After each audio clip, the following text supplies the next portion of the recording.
The St. Louis Cardinals officially announced the trade of Willson Contreras to the Boston Red Sox. We break down this trade and what it means for the Cardinals in the immediate future and beyond on today's episode of Locked On Cardinals.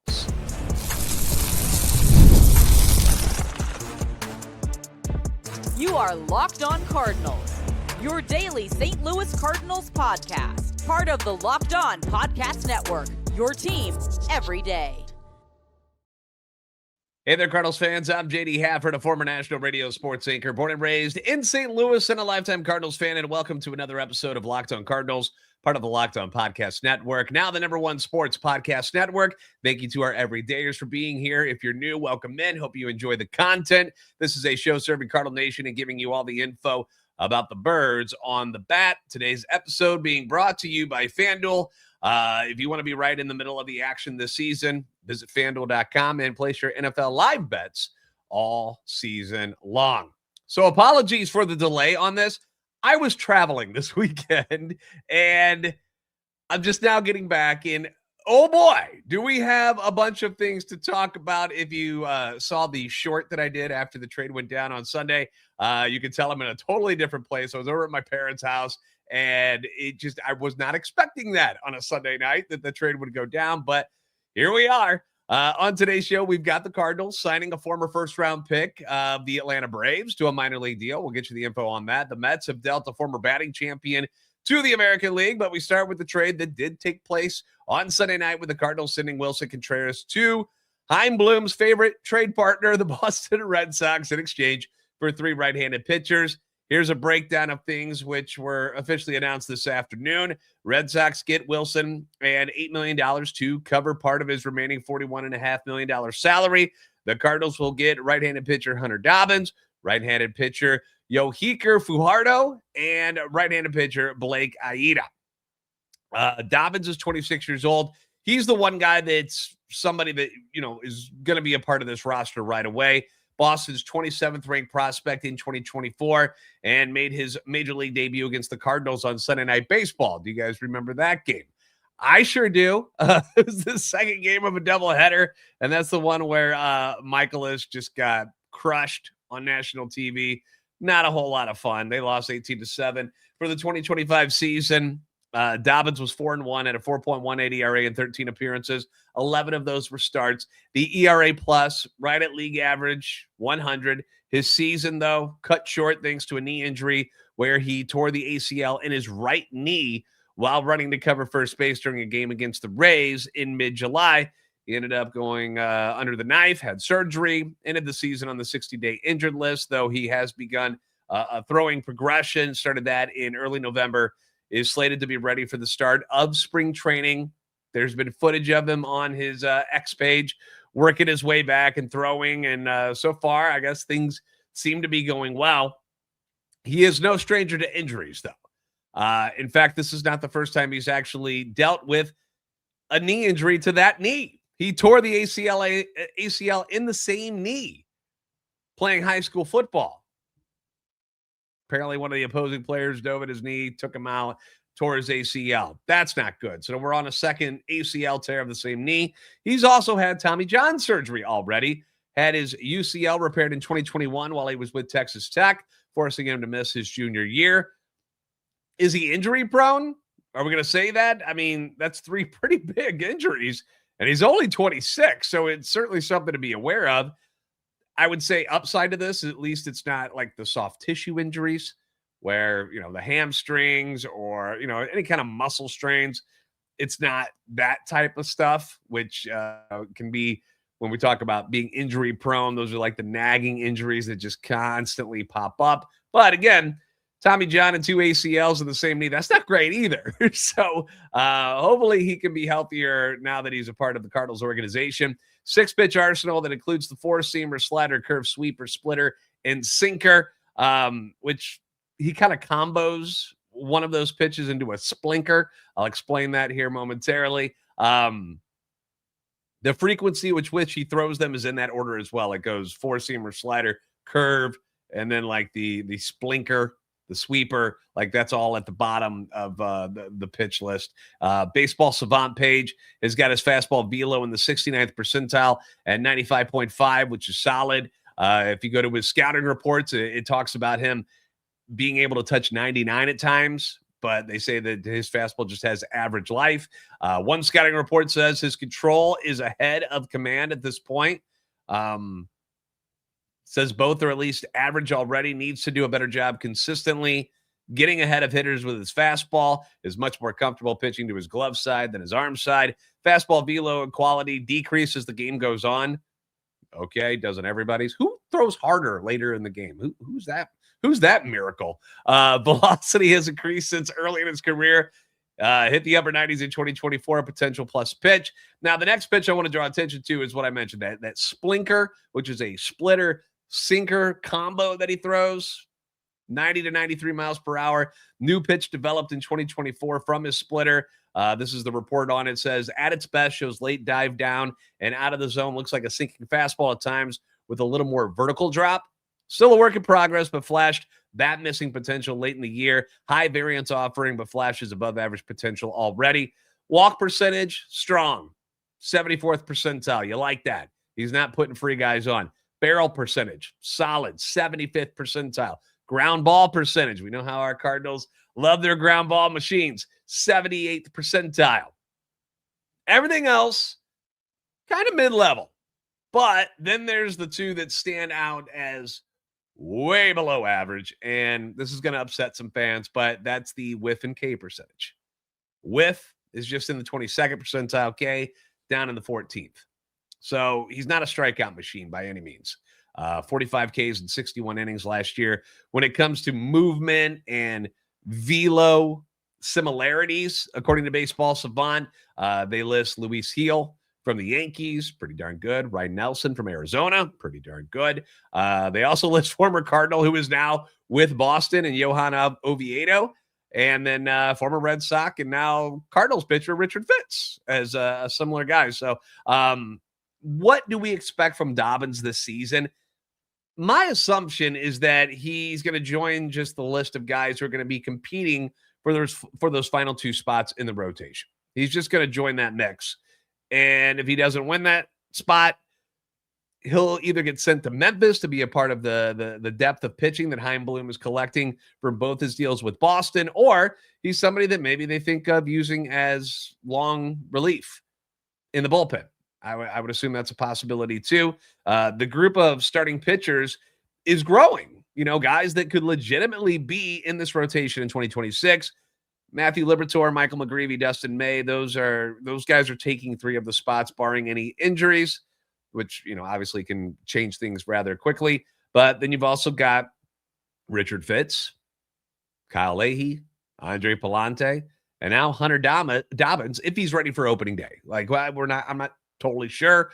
We'll see how the ACL is when we get to spring training. But you got four right-handers competing for those final two spots. And all four of them also have worked out of the bullpen. So it's not like just Dobbins could go into the pen as kind of that long relief type of guy. All of these guys could do that, They've all had experience at some point or another from working out of a bullpen at the major league level. We know that one thing that the Cardinals severely lacked last year was depth in their starting pitching, like throughout the organization. Luckily, they didn't deal with many injuries last year to that rotation. What they dealt with was inefficient people in the rotation. Guys that just didn't pitch very well. But they stayed healthy, so they were able to take the ball every fifth day, whether they were any good or not.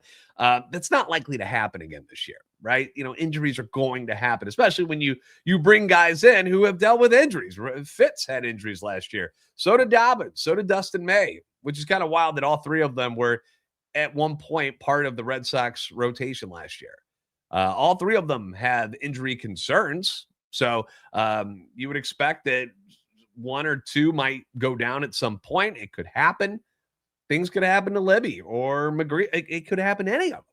So to have more depth was obviously something that they were trying to work on this year. They're acquiring as many arms as they can. And hopefully it works out.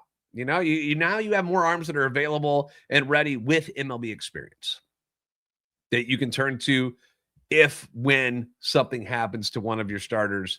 They go down. You've got guys that you believe can take care of business at the major league level because they've been there before. And they're not costing you much. That's the other side of it too.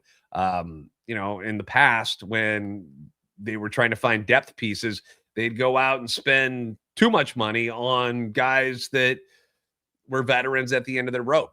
I'm looking at you, Kyle Gibson and Lance Lynn. And, it doesn't, I never liked those ideas, and they didn't really work out all that well.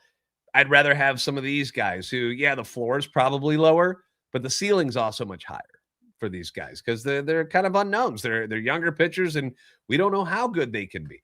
Most people, when you look at the scouting reports, look at guys like Dobbins and Fitz, and they're like, these are back of the rotation guys. Okay. I mean, you got to have those guys. Would you rather have those guys, or would you rather be paying Miles Michaelis to be one of those guys at like $18 million per? Right. You'd rather have Fitz and Dobbins and see what they can do. Exactly. We're going to talk about the other two arms that they added next, one of which has the potential to actually be the best acquisition of the three guys in this deal for Willson Contreras. We'll get to it on Locked On Cardinals.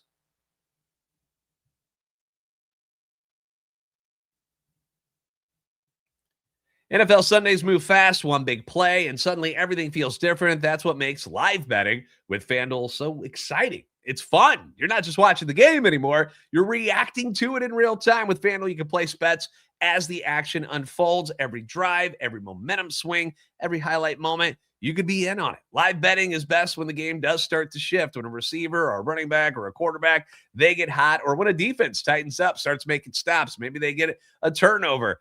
That's when it gets exciting, and FanDuel lets you jump right into the moment. Live spreads and money lines adjust instantly. Player props update as guys heat up. San Francisco 49ers against the Indianapolis Colts tonight. So Monday Night Football, quite a few stat darlings in that particular game. Obviously, the San Francisco side's got a little bit more. Christian McCaffrey, obviously a god on the football field. George Kittle at tight end, along with Brock Purdy.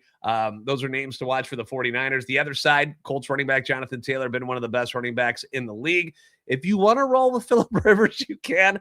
I wouldn't do it. I'd stay on the Brock Purdy, CMC, and Kittle bets if I were you. But, hey, it's your world. So if you want to be right in the middle of the action this season, visit FanDuel.com. Place your NFL live bets all season long. FanDuel, the game moves fast, and so can you.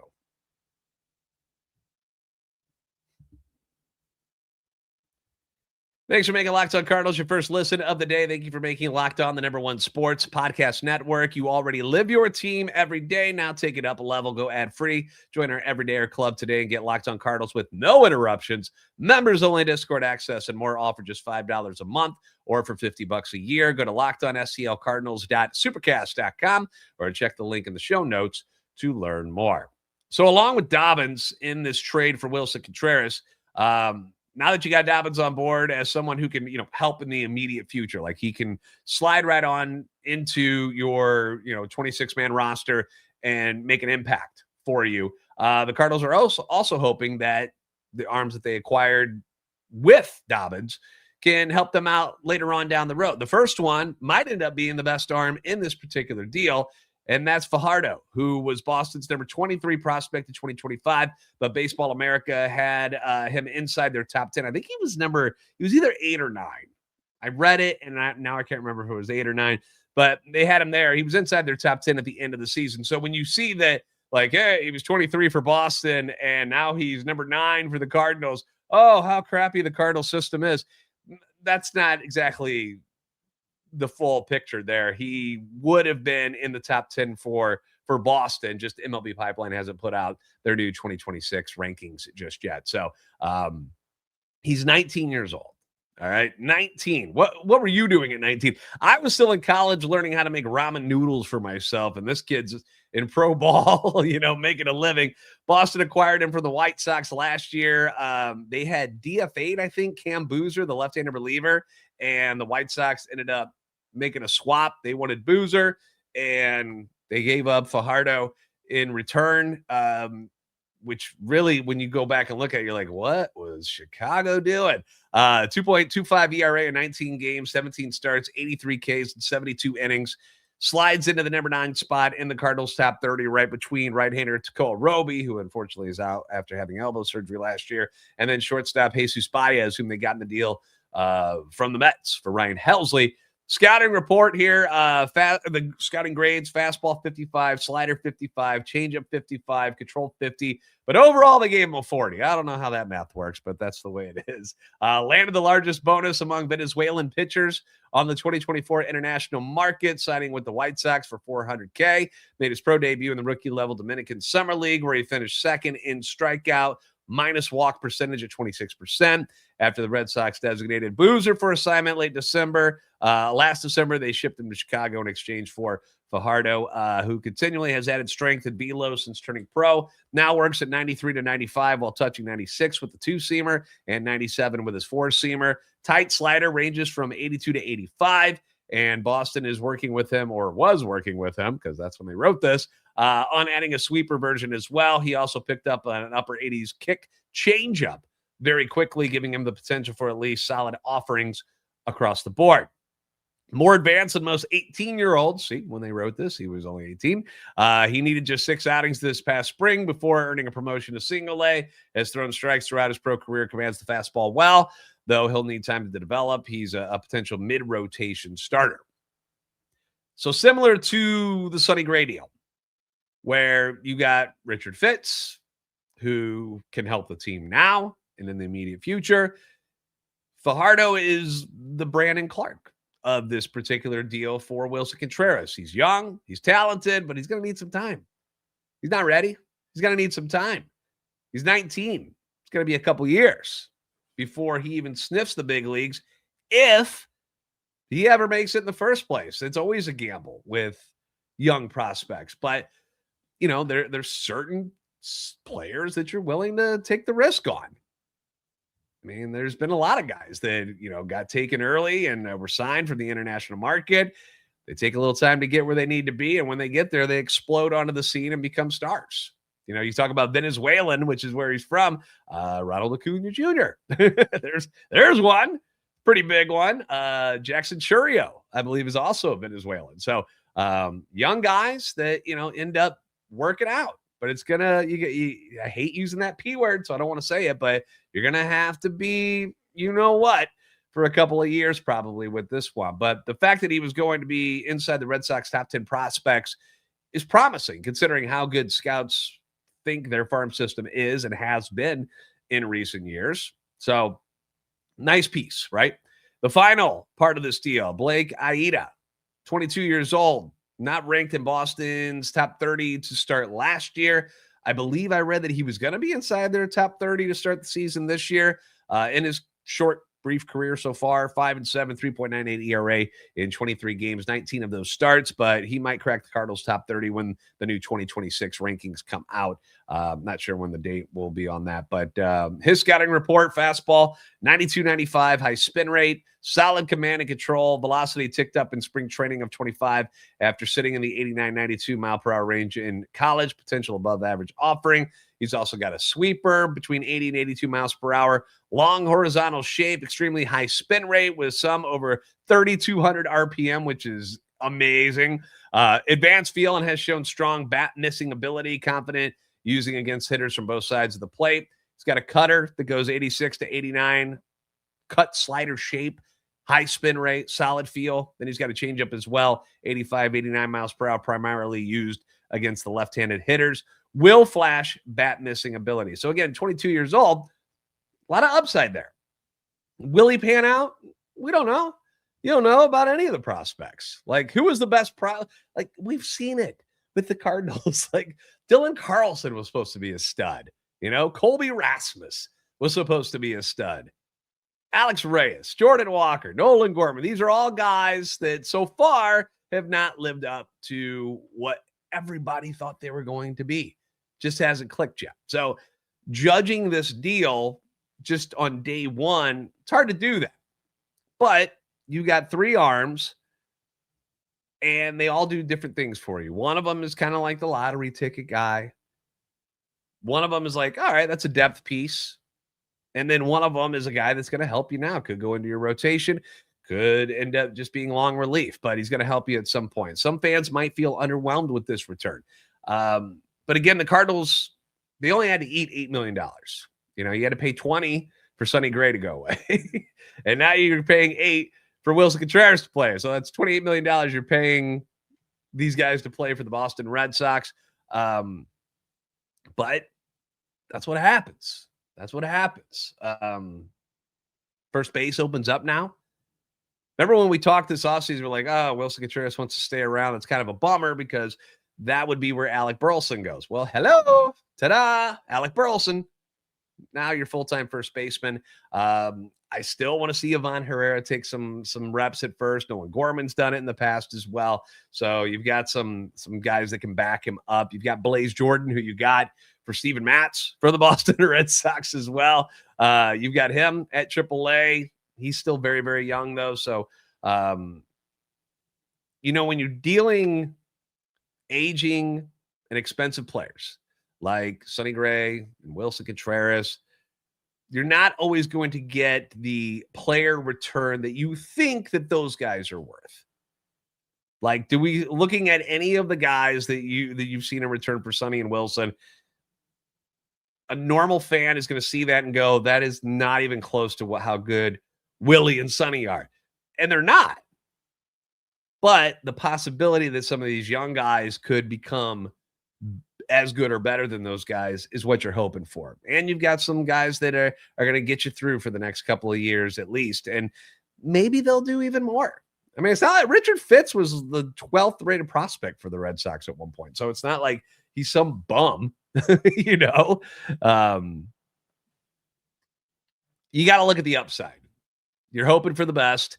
There's a possibility that none of these dudes work out, but that's the risk you take when you make trades.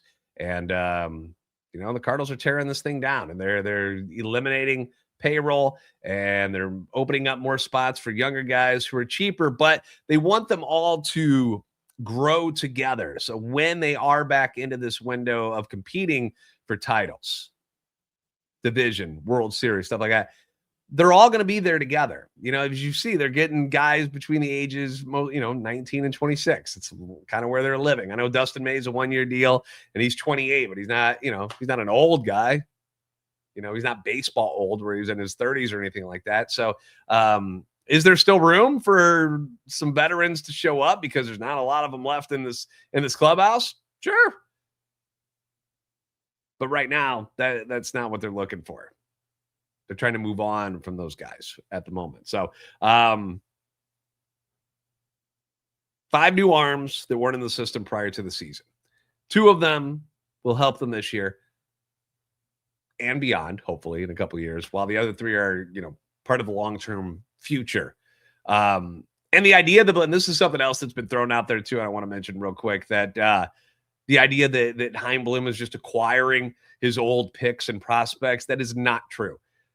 Of these 5 pitchers that they've obtained in these deals for Contreras and Gray, Dobbins is the only one that was actually part of Boston's farm system when Bloom was still there. These are not his dudes. He's not going and just recouping all his dudes. That's false.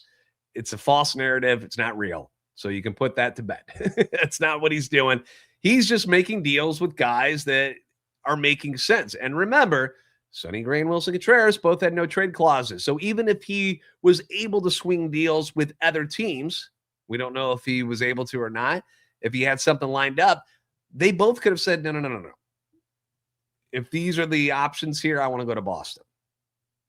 I mean, in the end, Sonny and Willie had the power there to decide where they wanted to go. So it could have been on them to make sure that those deals were happening with Boston and not just Chaim Bloom comfortable with who he's working with over in Boston. So just another side to think about. So still on the to trade list, you got Jojo Romero, Brendan Donovan, and Nolan Arenado. Up next, the Cardinals did add a former first-round pick, not from the Boston Red Sox, to their stable of arms. I'll tell you about him next on Locked On Cardinals.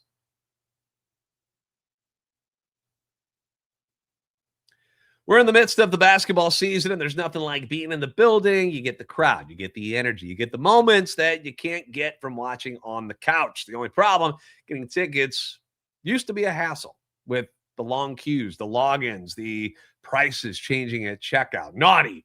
That's why Game Time is such a game changer. It puts the advantage back in the fans' hands and makes scoring great NBA tickets fast, easy, and stress-free. Now, the last thing you want is a complicated app, right? We're to that point in life where we want everything to be easy and smooth, and you're going to notice that the Game Time app does that immediately. Very easy to use. You can see the deals, compare your prices, buy tickets in just minutes. It's so simple. I love how you get to see the view from your seat with the Game Time app, so there's no surprises there. You can save big with zone deals, and of course, all fees are upfront with no hidden charges to stress you out or confuse you at checkout. So take the guesswork out of buying NBA tickets with Game Time.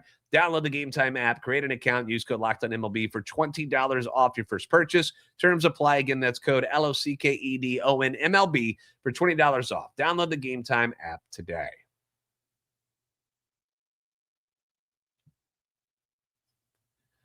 Did Locked On Cardinals make your Spotify Wrapped? Well, prove it on social media to secure a free month of our brand new Everydayer Club. Would love to have you on there. Just tag our national Locked On Podcast Network account on any social platform. We'll drop you a code. Be one of the first to join the Everydayer Club to get your favorite show ad-free and exclusive access to the members-only Discord channel. So the Cardinals made one final move on Monday, signing left-hander Jared Shuster to a minor league deal. If that name sounds familiar, it's because he's a former first-round pick by the Atlanta Braves back in 2020. So not that long ago, he was thought very highly of. First-round pick by the Atlanta Braves. I think we believe the Braves are smart organizations when they took him. He has pitched in parts of 3 big league seasons between the Braves, the White Sox. He was in the A's minor league system at the end of last season. 2023, which was not that long ago. It's still 2025 for a few more days. He was the Braves' #1 prospect in 2023, according to MLB Pipeline. Obviously, things have not panned out for him. He has tossed 141 2/3 innings and has a 5.27 ERA in that time. Steve Adams for MLBTradeRumors.com wrote that the 6'3" southpaw has done a nice job avoiding hard contact to this point in his career. 87.7 mile per hour average exit velocity, 34% hard hit rate, but doesn't miss bats or limit walks at even average levels. He's fanned only 15.5% of his opponents and issued walks at a 10.1% clip in the bigs. Says he sits 90-92 with the four-seamer as a starter and couples the pitch with a slider and changeup, both checking into the low 80s with their respective average velocities. He was averaging 92.6 miles per hour on his fastball as a full-time reliever last year, but his results both in the majors and upper minors were rough, to say the least. His numbers were kind of grody. I asked Lindsey Crosby, who does the Atlanta Braves postcast and is one of the guys that he really knows his prospects quite well. When I asked him his thoughts on what's going on with Shuster, he said still some potential there, but he needs to find a breaking ball that works. His slider has very little drop or break, making it more like a cutter, and he barely used a sweeper last year. Changeup, fastball, slider is tough for a lefty to make work. So, again, this is a flyer on a former first rounder. It's a minor league contract. He was still young. So why not, right? You know, why not take a chance on him? You know, the Cardinals have virtually no depth from the left side in their bullpen. They just don't have any left-handed relievers ready to rock for next year. Jojo Romero is still on the team, but he's on the trade block. We don't know if he's going to be around. And then the only other lefty relief-wise on the 40-man is Nick Raquette. They still could go and find one via free agency. There's plenty of them out there that are still available, but this is just giving a guy a chance who seemed to have a very bright future not that long ago. 2 years ago, he was the #1 prospect in the Braves system. Maybe the Cardinals have identified some things to get him right. Maybe they got some ideas. They're like, wait, dude, you could do this, this, and this, and you could become something special. It's happened before. Maybe Dusty Blake has got some magic in his bag there and can figure it out. So I guess we'll find out in the spring. Now, his former team, the A's, also made a deal to acquire former NL batting champion Jeff McNeil from the Mets. New York is also sending $5.75 million to cover part of McNeil's $15.75 salary in 26. Our guy Booney from Locked On A's was pretty thrilled with this idea. He's like, hey, we only got to pay him $10 million and we get a year and see if it helps and clicks. He's like, I'm all in for it. So McNeil won the NL batting crown 2022. Like, it wasn't that long ago. Hit 326, led all of Major League Baseball that year, by the way. And I know how this affects the Cardinals is the A's were one of those teams that were also kind of checking in on Brendan Donovan. So I would assume that would take them out of the mix. So Mariners, Giants, Cleveland, who else we got? Who else? Who wants some Brendan Donovan? And what are you willing to part with to get your hands on him? Is he that missing piece? He could be. He could be. All right. That'll wrap things up for today. Thanks for making Locked On Cardinals your first listen every day. If you haven't already, give us a follow on X at @LO_Cardinals and the JD Sports Radio, TikTok, and Instagram at Locked On Cardinals. Like, subscribe on YouTube to help our channel and love for the Cardinals grow. For those of you on video, you're taking off. We're going to send you to the first ever 24/7 National Locked On Podcast Network YouTube channel. For our audio listeners, we're going to be sending you, hopefully, to Locked On MLB. If you haven't checked out Sully over there, you should do that. Good guy, funny dude. Make that your second listen over at Locked On MLB. You're the best fans of baseball for a reason. We'll see you next time on Locked On Cardinals.